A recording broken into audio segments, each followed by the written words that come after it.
Hey there, instead of me having a bit at the beginning of this episode, we're going to be doing things a little bit differently. That's right, we're going to sit down and we are going to play a game. Now, what type of weird game could this strange YouTube fellow have for his viewers? Well, basically it's not a game, it's a race. And what I'm going to do is I'm going to see if I can complete this entire episode before this edible kicks in. Because I'm going to be honest with you guys, if I can't finish recording this video before this kicks in, I'm going to be in a world of hate. So anyway, start placing your bets right now because it's going down the hatch.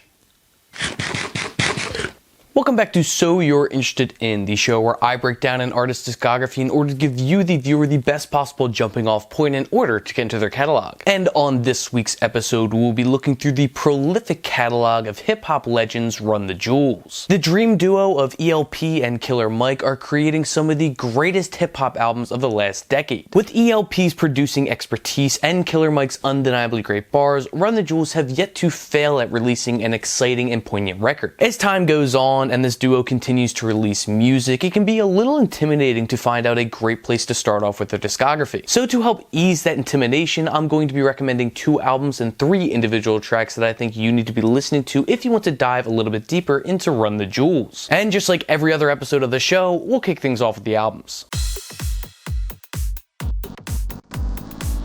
The first Run the Jewels record to listen to should be Run the Jewels 2. Taking the intense style that made their debut so riveting and turning it up a notch, RTJ 2 is a record that goes hard in the paint. Take the track Close Your Eyes and Count to Fuck featuring Zach De La Rocha as an example. The lyrics are instantly so catchy and hit hard as hell, while the beat implores you to flail your body around wildly. Close Your Eyes and Count to Fuck is a straight banger, while Lie, Cheat, Steal is as grimy as all get out. The unusual samples run rampant over the percussion and fuzzed out bass line. Meanwhile, ELP and Killer Mike rap about how they can lie, cheat, and steal their way to the top, but the rich and wealthy who are already up there can do the exact same thing with no repercussions to help keep us down. This is actually one of my personal favorites just because of the political bars that are sprinkled throughout the track. Crown featuring Diane Coffey slows the instrumental down to embrace a more bare bones beat, but the lyrics are quite the contrary. It is an emotional and straightforward look at the worldly materials that keep us tied down, as we are unable to pick up our metaphorical crowns to be the best version of ourselves. Run the Jewels 2 is an expansive piece of art that covers a lot of topical and sonic grounds while still staying true to the mission of Run the Jewels. Their latest LP, 2020's Run the Jewels 4, is also a must listen. Rooted in political commentary and human rights activism, Run the Jewels delivers a hard-hitting, invigorating record that should be required listening. Ooh La La featuring Greg Nice and DJ Premier is the first standout on this LP. The piano interpolation in the instrumental is just so goddamn catchy, with Greg Nice's hook only adding to this catchiness. But then a song like Walking in the Snow comes on and yanks the wheel towards a much more serious topic. ELP and Killer Mike rap about police brutality and the broken system that oppresses the poor and less fortunate, especially those that aren't white. This track actually came out around the same time as the huge waves of Black Lives Matter protests erupted across America in 2020, only making this song more relevant, important, and even chilling. Another song that focuses on social issues, specifically the effects of late-stage capitalism, is Just, featuring Pharrell and Zach De La Rocha. The pre-hook, along with the hook itself, make an important statement that is fun and witty all over this minimalistic beat. Run the Jewels 4's agenda is fairly obvious, but the social commentary is utterly necessary and insightful. And the songs, they're pretty damn good too. That concludes the album, so let's hop to the tracks.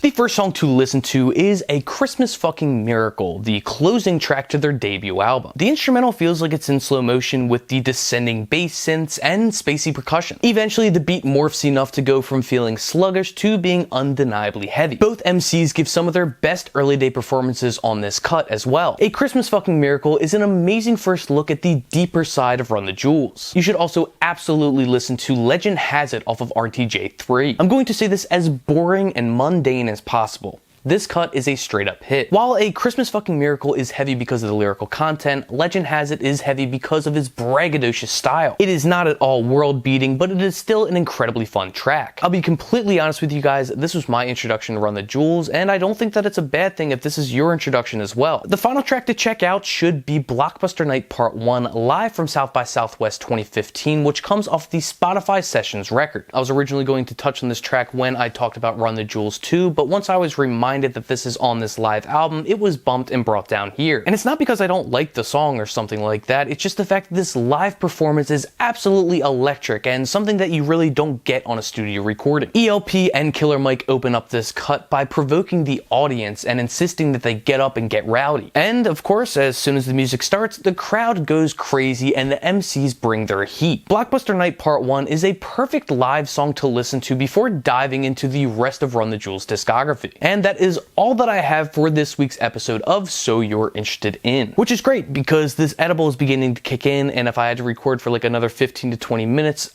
it would not end well. So yeah, I really don't know who technically won this race then, so you can go down in the comments and just debate down there. Speaking of comments, head on down, let me know if I picked some of your favorite Run the Jewels tracks or albums. Maybe you were a huge fan of Run the Jewels and you thought that I butchered this list. That's okay. Go to the comments, let me know what I did wrong, and I probably won't take any of your critiques well.